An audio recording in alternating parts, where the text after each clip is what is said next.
everybody, welcome to another beautiful, amazing, fantastic, mysterious Science Saturday.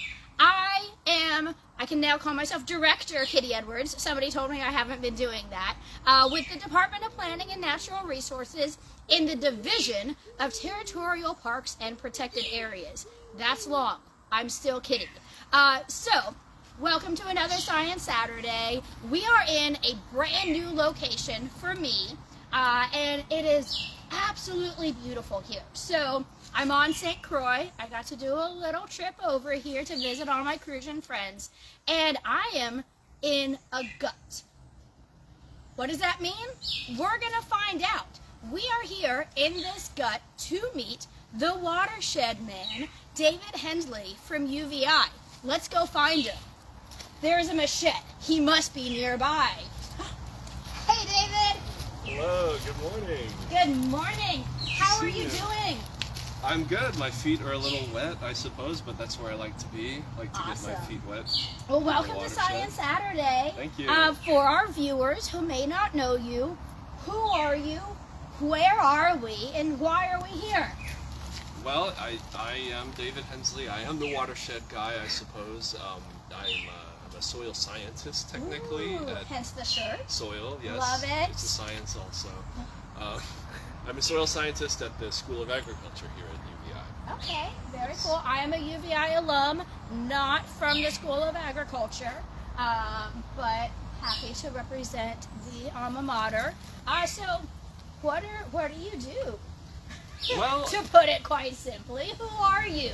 Yes, what I usually tell people is that I do everything that relates to soil and water, or how soil and water interact. Okay. So, think mud. Love it. Okay, childhood dreams coming true, playing in the mud, in the water, in the gut. This Northsider heart is very happy right now. This would have been fantastic when I was growing up. Yes.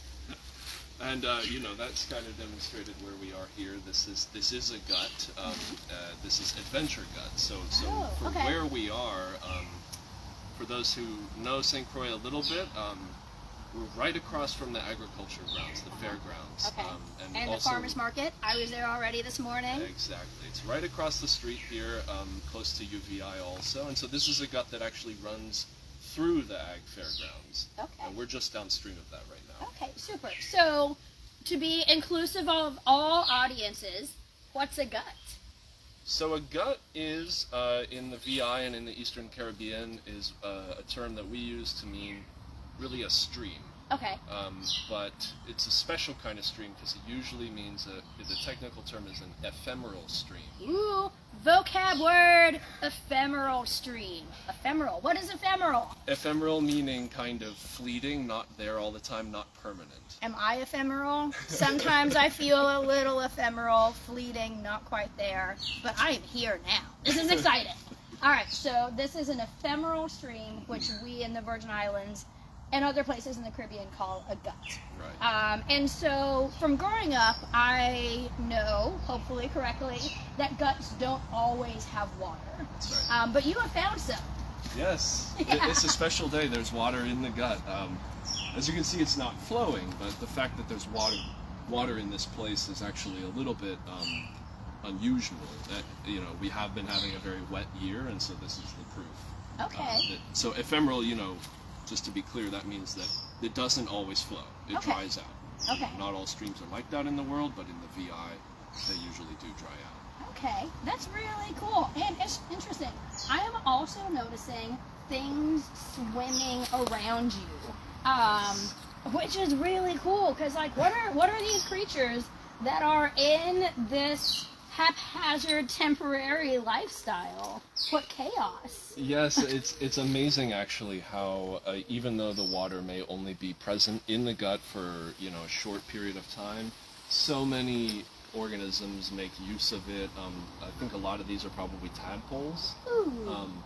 But actually, and this is something that amazes me, it's not what I study directly, but a lot of the guts, when they do actually flow all the way to the sea, so there's a continuous water moving from here to there, fish will actually swim into the gut from the sea, and actually kind of like salmon do in the States, will actually kind of lay their eggs and spawn upstream, and then they kind of sit here and wait for water to return, and then they hatch, and then they swim on. So it's actually, and how they do it is amazing. I mean, like, you know, they're able to get across rocks, and this is pretty flat, but even if there's like a waterfall, somehow they manage to make their way up.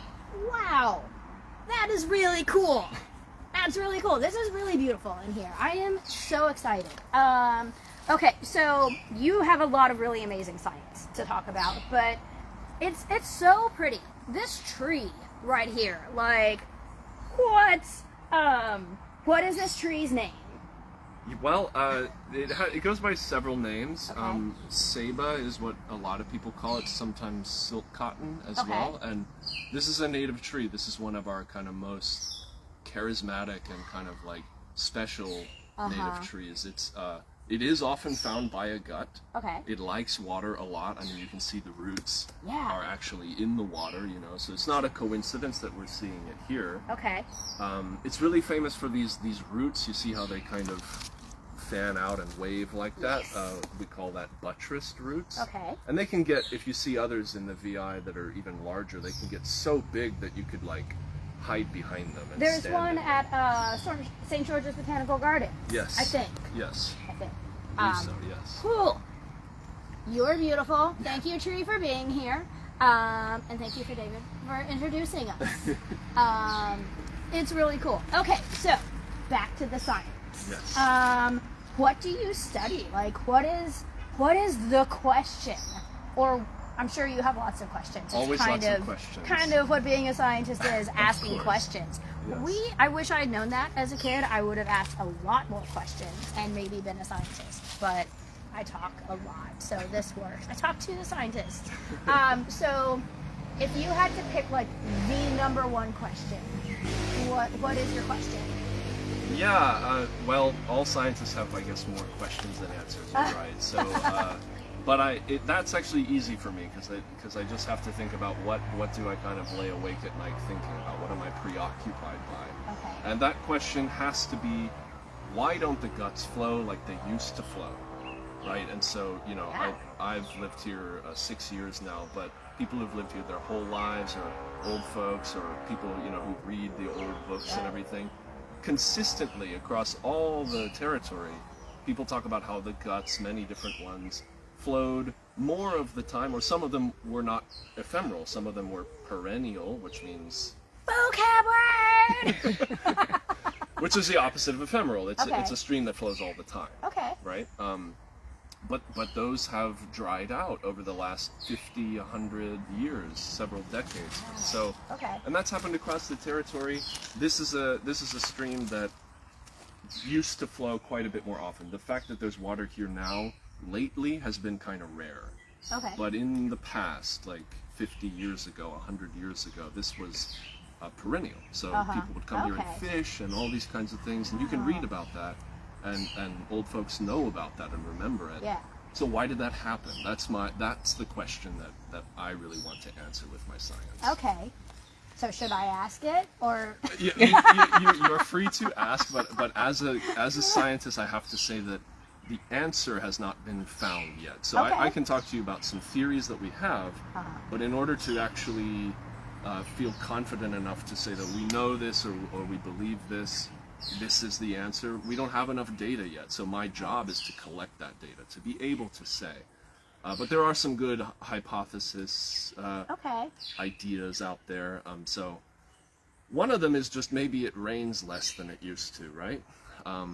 And that's certainly possible. We do have climate change now, so we have long droughts that happen. And then we also have sudden downpours. This has been a very rainy year, right? Has been. It is definitely linked to climate change, those things. Right. But also the fact is the Virgin Islands has always been kind of like that. Droughts have always been part of the Virgin Islands. We have years in a row where it's very dry. And so we're still trying to collect data, historical data, analyze it, and figure out has the rainfall actually fallen off. But that's one theory. Okay. Another theory is what about the changing land use practices across the watersheds, right? So should we say what a watershed is? Yeah, watershed, man. It took you this long? Yeah. That's a big part of my job, is explaining what is a watershed. So quite simply, a watershed is just an area of land. But what is special about that area of land is that it all drains to a place. Okay. So here where I'm standing, everything upstream of me would be the watershed for this spot. Okay. Meaning not just up the stream here, but also all the slopes and entire landscape above us that would, if there was enough water, that would run off to this point. Okay. So that's a technically, watershed. we all live in a watershed. That's right. So what's your watershed? Yes, that's So what I encourage watershed people are we to. in? Well, this is actually, we're standing in the largest watershed in the Virgin Islands. Actually, it's a special place. So Mid-Island St. Croix has a very large watershed, and the mouth of it is down by the airport, where Airport Road and the highway intersect. That's kind of the confluence of all these different guts. So this is a tributary that goes downstream towards the airport. Okay. Actually. So the Bethlehem watershed is what we usually call that. Okay. And then this gut is called Adventure Gut. So this is one of the. I do feel like I'm on an adventure. Yes, it's always an adventure. I have here. my adventure boots on. So that's a watershed, and then how that connects to how the guts maybe are drying out is, what happened over the last 50 to 100 years in the Virgin Islands? Things changed, right? The look and the feel and the landscape changed. We started doing different things on the land, right? We built more buildings, paved more areas, but also, especially in St. Croix, there used to be quite a bit of sugarcane agriculture all across the island, right? That has now mostly gone away, and instead we have like invasive plants and things like this. So that is another theory as well. Maybe it has something to do with that. So the plants, the theory there is that they might be sucking up more water, like tantan especially. And if we see some tantan, I'll make sure to point it out. Okay. But for those who already know, tantan is everywhere in the Virgin Islands. And it has very deep roots, so it's able to suck the water out, and it just evaporates faster. Oh, okay. Compared to maybe sugarcane, right? Okay. So that's one theory. But then the other one is, well, when we pave a lot, that means that runoff runs faster and more and doesn't soak into the ground, but might go out to sea instead. So maybe the water table has fallen. Do we know this word? Should we explain it? Water table? I don't think we've talked about a water table. Vocab word! What's a water table? I'm in the best possible place to explain that, I think, because if you look, here is the water level. My feet are underwater, right? And water always finds its level, right? That's a saying. So here it is. This is a level, right? I could say how many feet above sea level is this? I don't know. Maybe let's say 50 feet or something. And if you kind of look here, we're down in the gut. So the surface of like most land is actually, I don't know, 10 feet above us, above this point, right? So the water table then is 10 feet below ground or so, right? Okay. So this is special because this is a point where the water table is exposed in the open air and you can see it. Right. But when we dig for wells, we're doing the same thing. We're going down to the water table. Okay. So basically the water table is just the underground, the level of water under the ground. All right. And it changes. It goes up and That's down. like feeding the plants, and that's the sustenance and That's like right. where the water should be staying. That's right. That's really interesting. So, in theory, if we are putting concrete, cement over everything, we're blocking access to the water table too. That's right. So instead of soaking into the ground and going and recharging the aquifers, the water table, it might just be running off and going out to sea. So where it doesn't do us any good. So that's another theory. So all of those are kind of have a part to play, and we have to investigate them all. It could be a combination of all of them. Right. That's I was classic gonna science, say, you know? what are the chances that it's just like we found it? Right. We'll see, but there's a lot of work to be done, and either way, we'll learn a lot about how our watersheds work, and also basic questions like how much water do we have? Right. This is a kind of a simple question that we don't really have a straight answer to. How much fresh water is there in the Virgin Islands today? There's no current, we don't have a number. Right. But that's part of my work too, is to figure that out. You can't just ask. Unfortunately not. But one of these days maybe you can just ask me. and I'll be able to. But that's Okay. what the research we're doing is to Okay. figure that out. Where is the water? How much is there?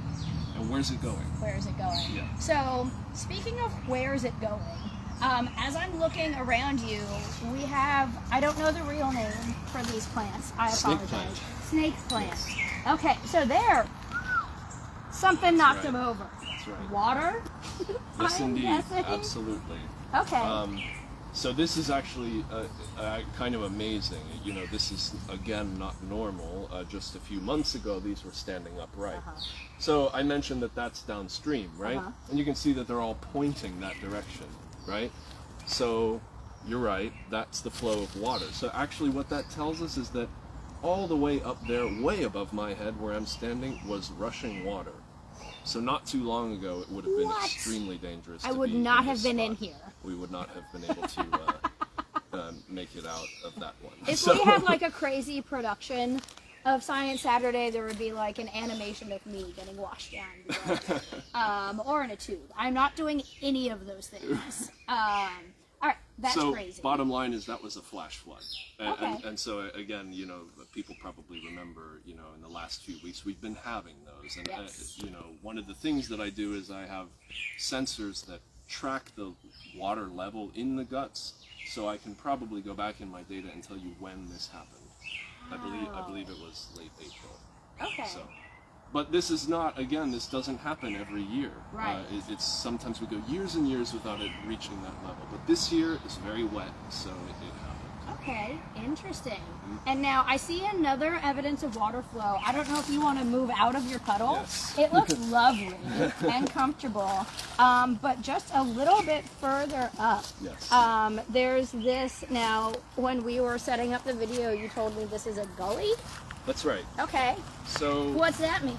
a gully is different from a gut in the sense that a gully is formed by kind of unnatural erosion, is one way Okay. to think of it. Meaning something that we humans did caused this. Sometimes Suddenly you... you're much taller than me after crawling out of the puddle. I'm not in the water table anymore. Okay, so no. out of the water table, 6 feet taller. You got it. But so this you can probably hear on the mic here and there. There's traffic in the background. So that's Centerline Road. It's not Like- far from here. It's, we can hear it. It's right there. Right. It's just on the other side of the trees. And when you drive in the roads in the Virgin Islands when it's heavy rain, you can see how much water flows off the road and along the roads. Well, it has to go somewhere, right? It has to flow somewhere. And even along the sides of the road, you can see where it starts to scour out like a ditch, right? That's erosion. That means the water picks up the soil and moves it downstream. Right. And that's what this is. It's coming from the Okay. road. So this is runoff. So we call it a gully because wasn't there before they built the road. Okay. And the water's like, I gotta get back to the guts. That's right. So, for my Science Saturday fans or newcomers, you can go back in our videos. I don't remember how many years ago we did a Science Saturday on erosion with Kayla from UVI. UVI guys are great. Thank you. Where we looked at how soil and sediment washes down depending on how much vegetation you have. And so, like, a road or concrete is the opposite of vegetation. And so this is like super speeding it up. And while we're talking about past Science Saturdays, we've done a lot of research and talked to a lot of people about marine debris. And so something I've noticed is we've got pieces of plastic. And so that water movement is bringing trash from the roads, from your yard, from wherever it is, and the water flow is carrying it down. That's right. I don't have time to pick it up right now. It's a little hot, but I might come back later. And one other really cool thing I saw. We're going to go back a little bit.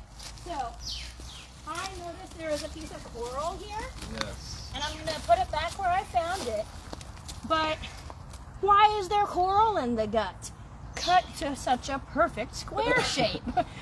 Well, there's a couple reasons for that, but this one, because it's cut and seems to be squared off, this isn't a coincidence. This is actually a masonry block that was cut by people to construct old buildings during the Danish period upstream, right? Okay.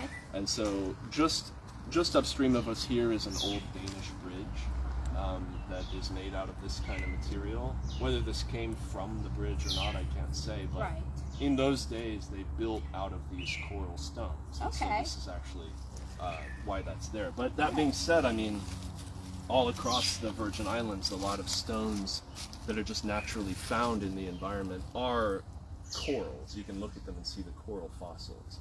And so you may see, if you continue to look, you may see natural pieces of coral that are just here naturally. But this one is quite squared off. Yes, this one came from some structure. Okay, Yeah. that is really cool. Yeah. That's really interesting. All right, It so really is. we can keep walking up the gut a little bit and talk do it. more about your research. Absolutely. Oh, don't forget your I machete. can't forget this. This how I is found you. important. We never would have made our way. And so, you know, the stones and things and the debris, it tells us something as well. Like when you saw how high the water level could get, every additional foot of water that's flowing through here, it's just that much more powerful and that much more force. And people really underestimate how strong flowing water is. So it moves stones and boulders, Wow. not just pieces of trash and leaves and sediment. But these came to be here because they were washed. Right. So, in your research, I have heard you say a few times over the years that when these big flood events happen, you come out into the gut and you do your research. Yes. How do the waders stand up to rushing water that can move giant rocks? That is a great question, and the answer is if my water level sensor says that the water is higher than 1 meter, and so that's about a yard, about waist high for me, I do not enter. Chest high for me. Yeah, I don't enter water higher than that because it would be unsafe. Not only because Stay safe. I'm fighting the current and stuff, and it could knock me off balance, but there could be pieces of debris that I can't see that might hit me. Right. Because when the water is really rushing and flowing in a flood, it's not clear water, right? We've seen that. It's this brownish color, and that's all that sediment. That's the erosion that's happening. Okay. So for safety reasons, I don't usually go any deeper than that. But you know, it's important to do that though. So what I'm doing, for those who don't know, is if this was flowing, say it was at kind of my ankles or something, I come in here and I have a device. It's called a flow meter.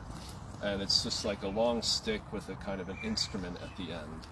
And then I go across the stream and I place it in the flow at every regular interval, like maybe every foot or so. And I measure how fast is the water flowing and how deep is the water at that point. That allows us to go all the way across the stream and kind of calculate how much water is flowing through here at this moment. Okay. That's so important because that's how we can answer the question, how much water is there in the Virgin Islands and Right. where is it going? We have to know. So that's how we're measuring the flow of the guts. That does require for you to get your feet wet though. So Okay, that's why I do that. More intense adventure boots than the ones I'm wearing. Right. Yes. Absolutely. And as we go, you can see, and you can see this, even sometimes not in the gut when there was a flood, you see this stuff.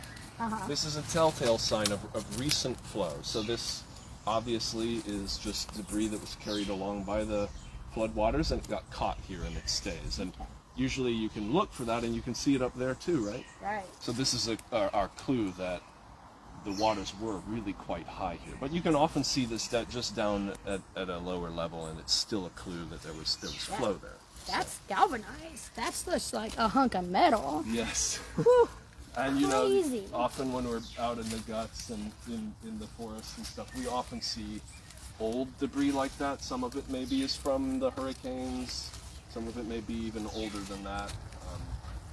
But that's an important lesson when it comes to the debris. Is one of two things can happen to it, and neither of them are good. One is it can be washed out to sea and become marine debris. Right. Don't like that. Or the other is that it can just sit there forever and break down slowly, and that's that's sort of dangerous now. Yeah. It's a scrap metal that somebody could cut themselves on and so on. So either way, we don't want to see it in the guts for sure. So how do we keep it out of the guts? Well, of course, we do want to make sure that we're throwing things in, dumpsters at the dump sites. that's important, but I think one thing that we don't talk about enough in the VI too is there is also such a thing as like kind of accidental littering, right? Things can blow away. Yeah. And so it's also important to bag your trash because you saw a lot of those plastic bags. Yes. That could have been in the bed of someone's truck that they forgot about, and it just blew out as they crossed the bridge or something like that. Not all the trash that we see was thrown there on purpose by someone. Some of it was, but also sometimes we just need to secure our debris a little bit Control better. yourself. That's right. And your trash. Okay. So here we have, this is a kind of a old hiking bridge actually. So I'll just put in a plug for this. It's worth saying that here at Adventure Gut, there is a new trail system that actually follows up on the bank along the gut. It's very beautiful. You can walk in this forest, and it's open to the public. So this is a place, I'm not affiliated with the people who did that, but I love coming here for fun too. So that's, if you want to see this place, you can. It's open to the public. Be careful. Don't come out when the gut is flowing like a crazy river. But yeah, this is beautiful. Also, you will not see me crossing this bridge. I am way too awkward for that. Well, we got to rebuild it first. But yes. Okay, good. I don't have to. Yes. Oh, we have more water up here. More water. More water. And so, speaking of the water table again, right? Like, the reason that water is able to sit there like that is because, you may have noticed that the stream bed is pretty muddy. Uh-huh. That's because the soil there is saturated with water, right? And that means that, all the pore spaces, all the, kind of spaces between the soils, particles, are filled with water. So that's just what mud is.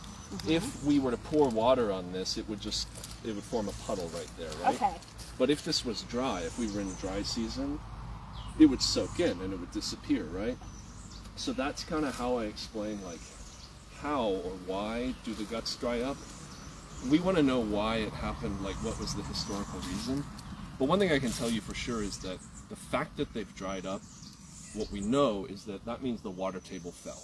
Okay. It used to be higher, now it's lower. That is for sure. That explains why they've dried out. So Good right now, answer. Woo! yeah, we do have, science can tell us certain things. So that means that this is the level of the water table. And if you were to take survey equipment and find out what is the level of that water and what is the level of the water we saw, they would be about the same, like the same altitude. And so that's really interesting. That's your water table. Okay. But it's different in different places. That's right. Otherwise it would be chaos. Well, and that's why we have to go around and measure it all over the place. All over the place. Our work is never finished, yes. Okay. But that sounds exhausting and amazing. Which is cool. Yes, it's a bit of both. I must say, every gut and watershed is different, which is a challenge for us as we study it. But it's a joy to actually go and be in the gut. And walking in the guts is something that not everybody does, but it's a lot of fun. And if you've never done it, try it out. You'll probably see some really weird and fun things. I love weird and fun. Yes. More gut hiking. Right. That is really cool.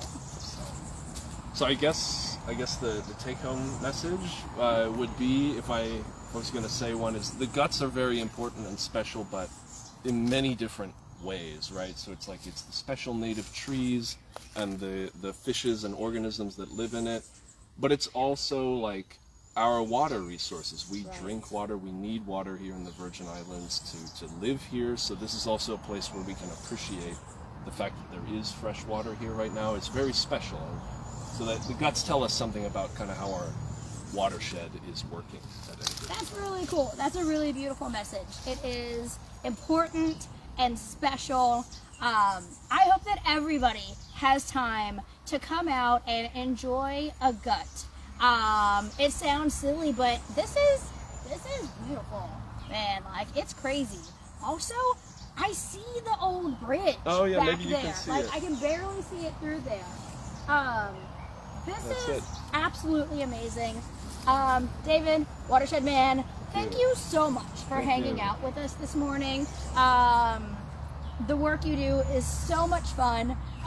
Granted, I've never been out in the flow with you, so I'm just gonna It looks really fun. That's fun too. It is I'm fun. really excited to hear as more questions get answered. Everyone, thank you so much for joining us today. This has been a really amazing Science Saturday. I say that all the time, but like, man, you guys just keep on one-upping, and we keep on finding really amazing people in the Virgin Islands doing fantastic work answering the questions. So, thank you for joining us. If you're watching this later, thank you for joining us. I hope that everyone has an amazing weekend, a beautiful week, a fantastic month. I will see you next month on the second Saturday at 10 o'clock. I don't know where I'll be. I don't know who I'm going to be talking to, but it's going to be amazing. So, thank you and have a beautiful day. Bye.